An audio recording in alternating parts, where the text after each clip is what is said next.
Welcome to Cinema Bites, your go-to for movie recaps in a flash. Big twists, epic moments, all in just minutes. Our movie starts with a woman named Janaya, and honestly, Janaya's luck is bad. She has a daughter named Arya, and this girl is sick and undergoing treatment, and every couple of days Janaya is taking her to the hospital. One time, while bathing her, Janaya was holding a small project Arya had made for school. She takes it from Arya and says, "Please, stay away from the water. I spent my hard-earned money on this and can't afford for it to get ruined." Arya tells her that her classmates make fun of her at school, and even her teacher is among those who mock her, saying that they have no money, which is why she doesn't buy food like her classmates. Arya gets upset but insists on going to school, and Janaya promises her that she'll get her salary and bring her lunch money like the other kids. When Janaya sees a poor man, she apologizes and says she has no money today, but when she sees him still looking at her, she feels sorry for him and gives him the last bit of change in her bag. The landlady yells at her saying, "Instead of tipping others, pay your overdue rent." Janaya apologizes and promises to pay the rent today, but asks the landlady to tell the noisy neighbor to turn off the music at night because her daughter can't sleep. The landlady says, "He pays rent, unlike you." Janaya leaves quietly, takes her daughter to school, and then goes to work, where everyone is giving her a hard time. Her manager also gets upset with her for being late, saying, "It's peak season, and the customers won't wait for you." She ignores him and goes to serve her first customer, who gives her a hard time because her card wasn't working. Janaya tells her, "That'll be $38, but they treat her like she's nothing. The manager tells her to clean up the glass, so she goes in, exhausted, and talks to her friend, who tries to comfort her and asks about her daughter. Janaya says Arya is getting her treatment and, despite her pride, refuses to take money from her friend who wants to help. Before she can get back to work, she gets a call from Arya's school saying, "There's a problem." She tells them she'll come and pay for Arya's lunch. Her manager comes in and yells at her again, but she apologizes,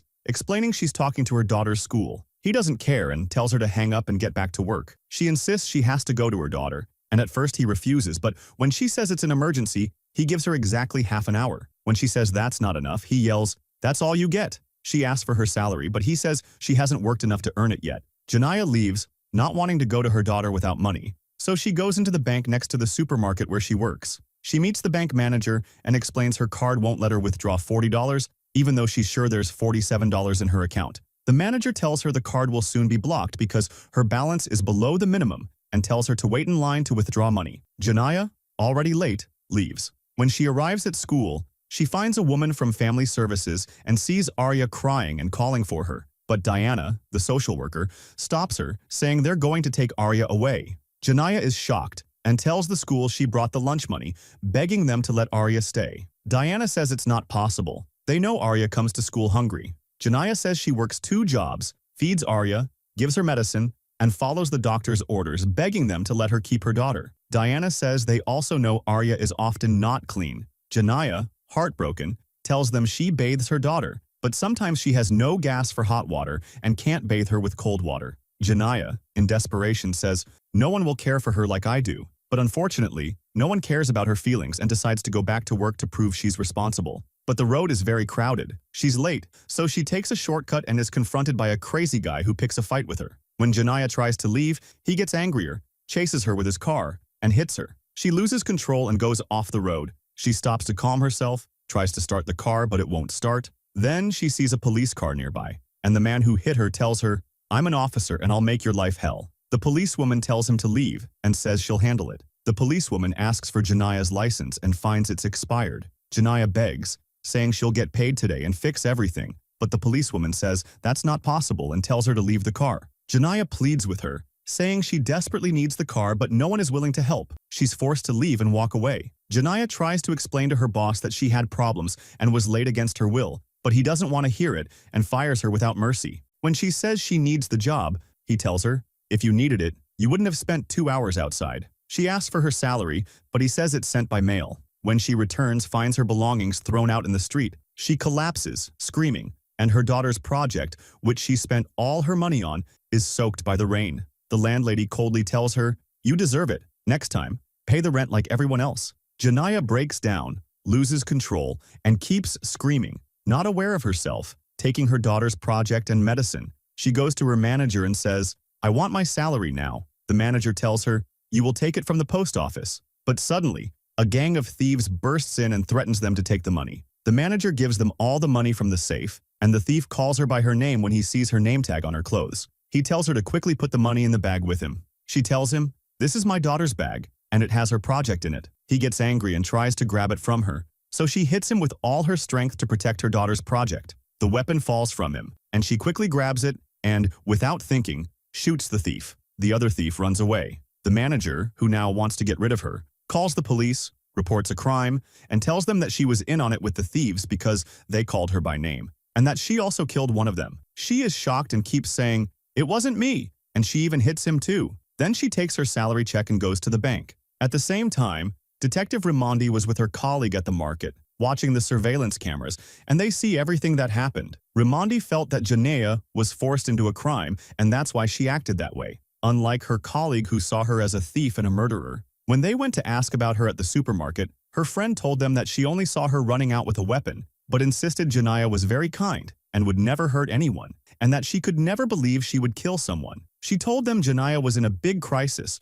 going through very difficult circumstances with her daughter. When Raimondi told her colleague she felt Janea was innocent, he replied, "How can an innocent person kill two people, take the thief's weapon and car, and run away with them?" Meanwhile, Janea entered the bank and told the employee she wanted to cash the check. When the employee asked for her ID, she said she didn't have it. The employee told her she couldn't cash the check without it. Janea insisted she really needed the money and reminded her that she had helped her many times before. The employee apologized, saying it was the system and she couldn't help her this time. Janea became upset and, without realizing it, pulled out the weapon and told her, "I just want to give my daughter money for lunch." The employee panicked, sent a silent alarm, and the manager saw her and was surprised. When the police called about the alarm, the manager told them there was indeed someone robbing the bank. Things got worse when the manager saw the daughter's project and thought it was a bomb, so she panicked and told the police to hurry, saying she recognized the girl but couldn't remember her name. When she described her, they told her the name, and she remembered, yes, her name is Janea. Meanwhile, the detectives arrived at Janea's house, found her things scattered on the floor, and discovered she had been evicted from her apartment. They also saw her daughter's medication. The poor man there told them Janea was very kind and always helped him, even though she herself needed help. Back at the bank, the employees were scared and gave her all the money. Janea told the employee, "I don't want all this, just cash the check and let me go quickly." The manager came out and told security they needed to get everyone out. The police were still on the phone. When they told the people they had to leave,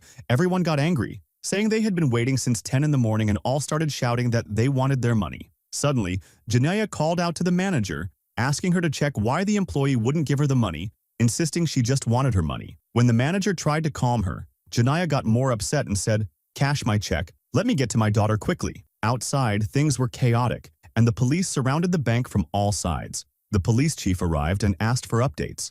Raimondi told him the criminal's name was Janea. She was 42 years old and had no previous record. Her colleagues said they suspected she planned the supermarket robbery and then killed her manager. Raimondi replied that no money was stolen from the manager and said she felt Janea was rattled by the thieves, lost her nerves, and killed the manager. At that moment, someone attacked Janea and, against her will, a shot was outside who wants to kill her, and she won't leave until he goes away. She tells them what he did to her on the way, and that the policewoman with him witnessed it and took her car's license even though she told her she didn't have money to renew it. She cries, saying she begged the policewoman to let her keep the car because her daughter gets sick suddenly and she needs to rush her to the hospital, but the officer didn't care. And no one in this world cares about people like her. Raymond is moved and tells her to come out and promises no one will hurt her. Janea answers, "You all hurt me. None of you feel what I'm going through. Everything I did was just to get food for my daughter. Nothing more, so she wouldn't be bullied by her classmates and teachers. I don't want anyone to bother her, not even my boss, who saw the thieves come in to rob him. Instead of thanking me for stopping them, he called the police and accused me of working with the thieves. He fired me, even though I told him I needed the job to get my daughter's medicine. No one has mercy in their hearts. My daughter's medicine is expensive and I barely manage to buy it. I work 2 jobs and can barely afford the medicine. I can't get her everything she needs, and after all that, they took her from me." Raymond tells her to come out and that she herself will help her. Janea says, "I was evicted from my apartment this morning and have nowhere to live." She couldn't wait for 3 days, even though I told her my boss sends money by mail, but she didn't listen. "What will I tell my daughter now when she returns home? All this is too much for me." Raymond tells her she understands and sees herself in her. She tells her that her mother struggled like her, and they were also evicted in the middle of winter. She says she endured and stayed with her mother, always comforting her by hugging her and telling her she loved her. She continues, saying, Surely your daughter loves you too and understands what you're doing for her. But they are surprised to find all this was live, and the chief gets angry and cuts the call. Raymond leaves, sad for Janiyah. The police chief orders them to disable all the phones in the bank and to find out which officer Janiyah is talking about. Inside the bank, a fight breaks out between Joe and the old woman because she sympathizes with Janiyah, saying, "She's taken us hostage to get what she wants." But the old woman silences her with a few kind words, telling her, "People like you feel nothing for those around you. You were born to find everything ready for you. You've never struggled or suffered to understand those less fortunate than you." When the manager sees Janiyah is cold, she tells her she has a jacket in her office and gives it to her. Janiyah thanks her, saying it smells very nice, and learns that the manager's husband bought it for her. She also finds out the manager has 2 daughters, so Janiyah holds the photo and says, "I've always wished to live in a house like this with my daughter. The house I lived in was smaller than your office." She tells her she once saw her in the bank with her daughter and noticed how much Janiyah cared for her and was afraid for her. She begs her to stop what she's doing so she can return to her daughter and promises to help her when they get out. Janiyah says she'll go to prison and asks the manager to take care of her daughter until she's released. The manager agrees but insists she won't leave until the officer goes away. After a while, the federal police arrive and hear Janiyah and the others calling out from inside. When they go to see what's happening, they find people defending Janiyah, saying she's a good mother who struggled despite her circumstances. Janiyah sees people on TV chanting her name, including the man she helped, who is also defending her. The federal police are unhappy with the situation and tell the local police to leave. When the police chief says that's not possible because Janiyah trusts Raymond, they mock him and his methods and tells him that they are the ones who will talk to her. And after a while in the bank, they start to feel that it's hot, and they find out that the air conditioners have been turned off on them. So Janiyah laughs sarcastically and tells them, "They don't know that I actually tolerate this temperature." The old lady tells her that she must also know that she's better off than many others who don't even have a house or a place to sit. Janiyah tells them she doesn't want all this to happen and that the situation got out of control against her will. She says that the last time she was in the hospital with her daughter, she felt that something inside her broke, and since then, she doesn't know how she's acting. Suddenly, the old lady gets sick, and Janiyah finds out she has to take her medicine, so she asks the manager to let her out quickly. When Raymond told the manager not to go in again, she refused and said that Janiyah wouldn't hurt anyone, and beside, fired into the air, but thankfully no one died. The man and the security guard got scared and ran outside quickly. When they were asked outside what happened, they told the truth. She hadn't shot at them or anything. Everyone in the bank was tense, and Janiyah shouted at them, "Why are you doing this? All I want $40 so my daughter can have lunch." But she was shocked when she saw the news and realized the whole world was against her, calling her a murderer and a thief. When the police called the bank manager, they asked her to let them speak to Janiyah. As soon as Janiyah heard, "This is the chief," she quickly handed the phone to the manager and refused to talk to anyone. Outside, Raimondi tried to convince her chief to let her talk to Janiyah, saying, "Let me try. We're both women." They called the bank again, and Raimondi managed to talk to her. Janiyah asked in surprise, "Why are you all outside like this?" Raimondi replied, "We got a report that the bank was being robbed." Janiyah told her, "No, you misunderstood." Raimondi asked her to tell her if everyone inside was okay, saying they heard gunshots. Janiyah got upset and said it was the man who attacked her, not her. She explained all she wanted was to cash her check. Raimondi tried to calm her and asked her to put down the weapon and the bag, but Janiyah refused, saying she wanted the $40 first. She kept talking to herself, saying she needed to go to her daughter, and that if she didn't, her friends and teacher would mock her for being poor. Raimondi told her to calm down and come out, promising to help her. Janiyah screamed in pain, "No one helps me, I do everything myself." She broke down, screaming and crying. She said everything she did was for her daughter. "How will my daughter live without me? She needs me with her for her treatment." Raimondi told her to calm down so they could understand each other and asked how many people were in the bank. Janiyah said she didn't know and didn't want to know. After a while, the manager gave her the money, saying she knew it was all a misunderstanding. She handed her $40 and told her to give it to her daughter so she could eat. Janiyah was afraid and said, "I'm sure she'll want you to give her the money yourself." The manager replied that the officer outside wouldn't allow her, and as soon as he saw her, he'd shoot her. Janiyah was watching the news on TV, got scared, and told them to close the curtains on the doors. Outside, they managed to access the surveillance cameras. The people in the bank see the bag in her hand and make sure it's a bomb, and they call the bomb squad. That employee turns on her phone camera and goes live, all without anyone making a sound. When the old woman says she's tired and wants to sit, they bring her a chair and let her sit down. When she apologizes for the situation they're all in, of course, they're not pleased.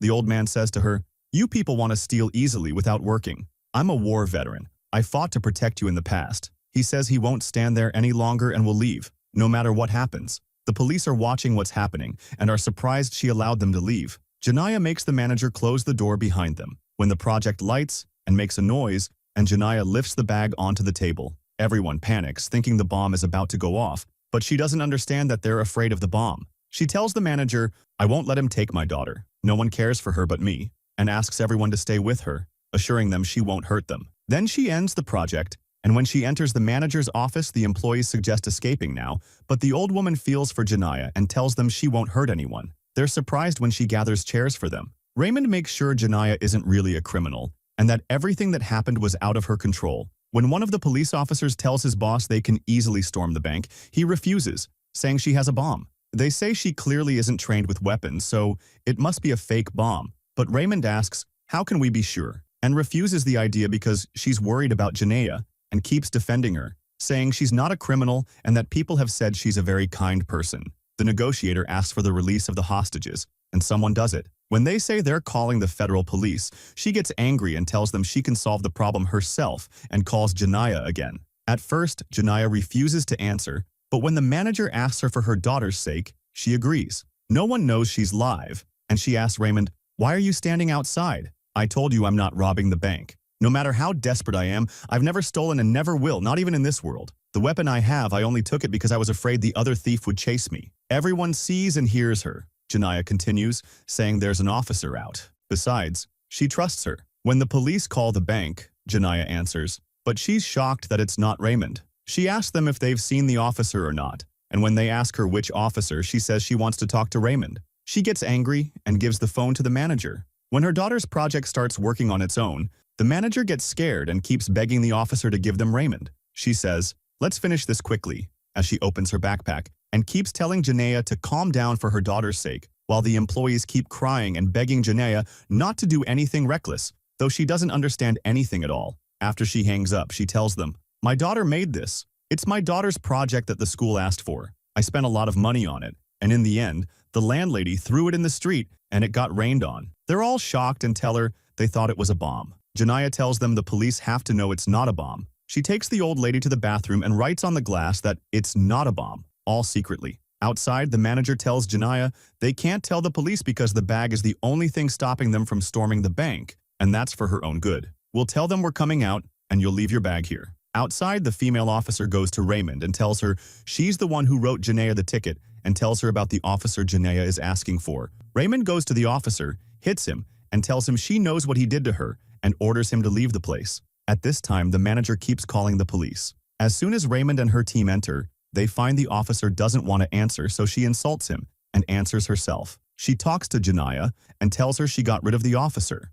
Janaya asks her to send a picture first to make sure. When she asks the officer to turn on the phones to send the picture, he refuses, so she tells Janaya she'll handle it and send it to her. She asks Janaya, once she's sure it's him, to come out with everyone and raise her hands calmly and walk out with only her voice being heard. When she hangs up, she tells the officer to turn on the phones, but he still refuses and tells her the matter no longer concerns her. She gets angry, grabs her things, approaches the bank, keeps knocking, and calls for Janaya. The manager opens for her, and she takes her phone and asks her to ask Janaya if this is the right person. Janaya is happy when she finds out it's him and tells the employees to leave. When she tells the manager to leave with them, she refuses and says she'll stay with her until the end, assuring her she'll take care of her daughter until she gets out. But suddenly her phone works, and she finds her mother calling, telling her that the federal police are at her house and asking her what she did. Janaya says she didn't do anything and that all this is because she wanted to cash the check and buy her daughter food. But the real shock is when her mother tells her that her daughter got sick